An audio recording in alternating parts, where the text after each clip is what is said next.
Hi Year 5, on to Chapter 13, Splat goes into action. When Lloyd, Harvey and Dinah arrived at school the next Friday morning, there was something slightly different about the atmosphere in the playground. A feeling of suppressed excitement. No one pranced about or did imitations of Eddie Hare or boasted about being in the quiz team. The children were standing in their usual circles chanting away, but the chant was a bit faster, and from time to time people looked at each other breathlessly. It was plain what they were thinking. At 6 o'clock that evening they would be sitting in the hall and they would be on television. The members of Splat kept well away from each other. There was no need to speak. They knew what they had to do. For a whole week they had been going over it at their meetings until the arrangements were perfect. This morning there were only 5 of them in the playground. Ian had hidden on the way to school, ready to carry out the first part of Lloyd's plan, and Mandy carried a note forged by Dinah which said that Ian would not be at school that day because he had a cold. As the prefects gathered on the steps and the children started to move into line, Lloyd looked round quickly to check that Mandy and Ingrid were there. As he glanced at them, they crossed their fingers quickly and moved off. Lloyd drew a deep breath. Nothing must go wrong. He only hoped that he'd thought of everything. The big outside broadcast lorries trundled through the town, carrying the equipment needed to set up that evening's Eddie Hare show. Inside, the drivers and technicians were laughing and chatting to each other. This was the easy part of their job. Once the show started, they were tense, not knowing what was going to happen from one minute to the next. Whatever Eddie Hare sprang on them, they had to cope with, somehow. But if they got the cameras and lights and microphones set up in good time, they could cope with anything. At the traffic lights in the middle of the town, the first driver paused and looked at his sat-nav. "Right," he said, "we turn left here and—" He stopped suddenly. A tall, fair-haired boy in immaculate school uniform was jumping up and down beside his cab, trying to attract his attention. He opened the window and leaned out. "Yes, Sonny?" Ian put on his most virtuous and reliable expression. "Are you the television people, coming to do the Eddie Hare show at our school?" "Yeah, that's right. You looking for us?" Ian nodded. "The headmaster sent me. He asked if you would take the lorries round the back way. You go left here, right up the little lane, over the bridge and... Here, would you like me to come along and show you? I've got to go back to school anyway." "Sure, hop up." The driver grinned at him. "Nice to come to a school where we get looked after so well." Ian climbed up into the cab and began to direct. Behind, he heard the other lorries start up and his mouth went dry. If only it worked. If only they did not suspect anything. "Left here," he said, his voice completely calm. "Then right. You sure you've got it straight, Sonny?" As the man beside him swung the wheel, he glanced sideways doubtfully. "I don't see any sign of a school." "That's all right," Ian said airily. "You can't see it from here. Go through those gates and I'll hop out and tell the headmaster you've come. Then you can bring the lorries up to the door, one by one." Still frowning, the driver turned the wheel again. Slowly, the lorry crunched through a pair of tall gates into the disused quarry. In front of them, tall cliffs of chalk stretched up on every side, cutting off any view. Ian threw the door open and slipped down out of the cab. "Wait here, won't be a moment." As he ran back to the entrance, the other 2 lorries were rolling through the gates. He waved cheerfully at the drivers and waited until they were clear, then began to shove at the heavy gates. For one panicky moment he thought they were not going to be able to move, but they swung together suddenly with a clang, and he pulled out of his pocket the 2 big padlocks that Lloyd had given him. Quickly he clipped them shut. "Hey," said a voice from inside the quarry. "What are you doing?" Not waiting to hear any more, Ian ran off down the road. Mission 1 was safely completed. Now came the tricky bit. He found the bush where he had hidden a bottle of cooking oil, pulled it out and set off towards the school. Somehow he had to sneak in and out again without being seen. Mandy and Ingrid were not feeling so cheerful. Their part of the plan was next, but they had to wait until the end of the afternoon to start it, and they were not at all sure that it's going to work. They sat in their separate classrooms biting their nails, and when they met at lunchtime, Mandy whispered, "I'm scared. Suppose it all goes wrong." Ingrid glanced round to see if anyone was watching, then thumped her crossly. It had better not go wrong. You know what Lloyd said. We must get all possible enemies out of the way. Now shut up about it. I'll see you outside the staff room at 4 o'clock. Mandy fretted her way through the afternoon, but at 4 o'clock she was standing bravely in the corridor outside the staff room when Ingrid appeared. "There's a terrible racket going on in the headmaster's office," Ingrid whispered. "He's on the phone to television headquarters, wanting to know why the cameras and things haven't arrived. I could hear him right through the door." Mandy grinned. At least Ian's first bit went okay then. Let's hope the second bit did too, or we might be in trouble. All the teachers are in the staff room. I've been watching them go in. Give me a couple of minutes to get down to the swimming pool and then knock on the door. She ran off, and a minute or two later Ingrid rapped sharply on the staff room door, panting as if she'd been hurrying. When Mr. Venables opened it, she began to speak quickly. Please, sir, I've got a message from the headmaster. Eddie Hare wants to talk to all the teachers in the swimming pool building. The swimming pool? Mr. Venables raised his eyebrows. It's a stunt he's got planned. Ingrid gave her most innocent, frightened smile. He wants you all to join in, and the headmaster's sounding rather cross, and... Her lip trembled from genuine nervousness, and that appeared to convince Mr. Venables. He called over his shoulder. Come on, everyone. We've got to go down to the swimming pool. Some mad stunt of Eddie Hare's. Groaning wearily, the teachers began to emerge from the staff room. They trooped out of the building and across the playground towards the single-storey block where the swimming pool was housed. When they were halfway there, Ingrid said anxiously, Oh, do please hurry, run. The headmaster was so impatient. The group of teachers broke into a trot, making for the open door of the swimming pool. As the first few of them hurried through the door, their feet slipped on the oil, which Ian had spread carefully all over the tiles. Slithering towards the water, they began to yell, but this only brought the other teachers running faster.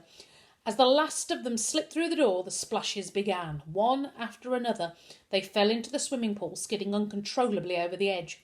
Immediately, Mandy appeared from her hiding place round one corner, waving the swimming pool key. As Ingrid pushed the door shut, she slid it into the lock. The shouting, splashing teachers had still not realised that they were not involved in one of Eddie Hare's crazy pranks. It would be some time before they discovered that they were in fact prisoners. Ingrid winked at Mandy. I should keep them busy. Let's get out of here. At the same moment, Lloyd and Dinah were crouching round the corner from the prefect's room, quarrelling in whispers. They're not all there, Dinah was saying. Rose and Jeff are still around the school somewhere. If we don't get them, it could be very dangerous. Don't be so bossy, Lloyd frowned. All the other four are there, but they might come out once they've eaten their sandwiches, and if we don't lock them in and get down to the hall, someone's going to notice that we're not eating ours. We'll just have to do without Rose and Jeff. But they're the worst. Oh, shut up. Lloyd knew she was right, really, but it didn't make him any better tempered. You're always interfering. Dinah shut her mouth tight.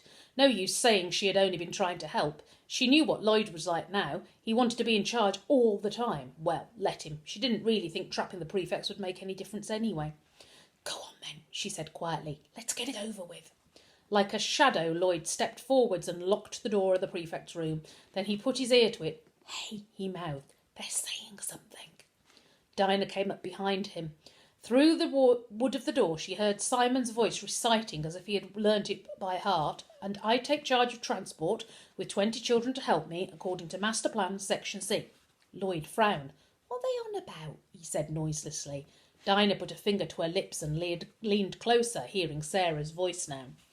I'm in charge of work camps, Master Plan, Section F, with 50 children to help, all people to be split up according to age, museums and public buildings to be used for housing them, and, oh, come on, Lloyd pulled Dinah's sleeve. I don't know what they're up to, but it doesn't sound as though it's got anything to do with today. Let's go and eat our sandwiches, then we can sneak off again and see how Harvey's doing.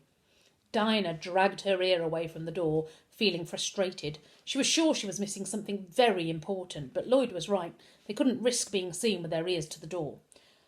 OK, she said. They sound as though they'll be talking for hours, and I don't suppose it'll matter about Rose and Jeff. Of course it won't matter, Lloyd said angrily, but he was not very happy as they crept off down the corridor. It was the first thing that had gone wrong.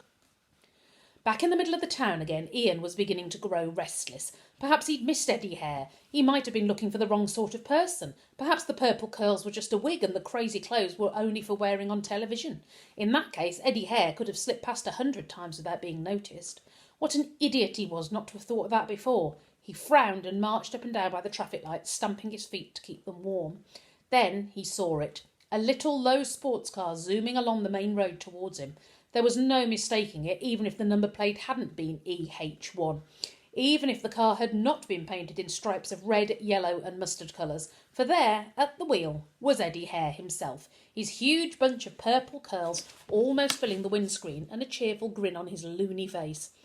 Bounding with relief, Ian started to leap up and down beside the red traffic light, ready with his next set of false directions. And for a moment, it looked as if it was going to work. The sports car squealed to a stop and Eddie Hare leaned over and opened the window. Please, Ian started, but Eddie Hare was obviously used to being stopped by waving children. He didn't even give Ian a chance to finish his sentence. Instead, beaming all over his face, he shouted, "Want an autograph, do you?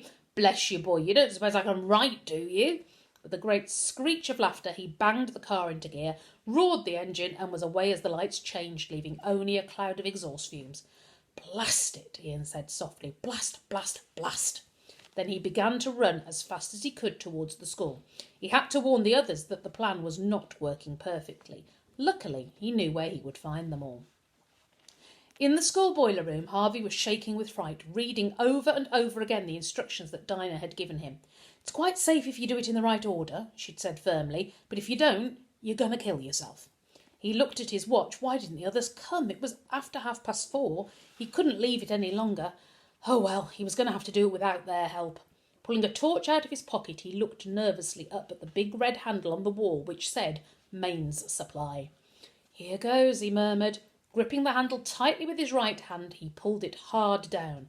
Instantly the cellar was pitch black. Harvey switched on the torch and wrenched open the door of the fuse box. With his left hand he began to tug out the fuses, cramming them into his pockets. There was a quick clatter of feet outside the door. Glancing nervously over his shoulder, he saw Mandy and Ingrid running in. "Smashing," Ingrid said enthusiastically. She leapt for the fuse box. "We'll give you a hand." As her fingers reached for a fuse, Lloyd and Dinah came creeping in. "OK, H," Lloyd muttered. "Everything else is going according to plan. Well, nearly. Ian's coming. I saw him racing through the gate while we were on our way up here. Now let's get a move on with those fuses. Once we've chucked them away, they won't be able to do anything, even if they do get the lights and camera here." They had just cleared the fuse box when Ian arrived. He pulled a face, gasping for breath. "I couldn't stop Eddie Hare," he panted. "He really is as crazy as he seems on TV. But I've got the lorries locked up in the quarry. OK, and hey, Harvey!" Harvey's hand, holding the torch, had begun to shake wildly, flashing light distractingly into everyone's eyes. "Knock it off, Harvey," Lloyd snapped. "We've got to get out of here." But, stuttered Harvey. "Oh, look." He gestured despairingly towards the door, and the others spun round. There, outlined in the doorway, was a tall figure in a gown. On either side of him stood Rose and Jeff, smirking. "Well, well," said the headmaster. "You've all been very busy today, haven't you?" Oh dear, I think they're going to get into trouble. OK, guys, see you tomorrow.